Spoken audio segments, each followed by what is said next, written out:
কত করে কেজি? 40 টাকা। 100 টাকা নেব। 100 টাকা না, 100 টাকা দেন।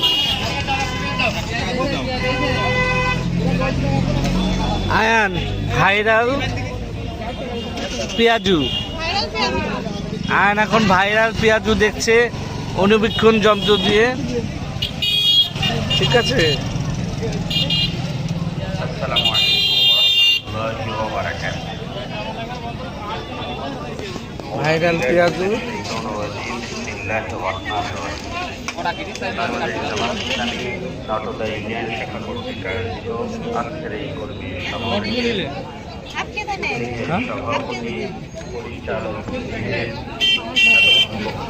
আচ্ছা।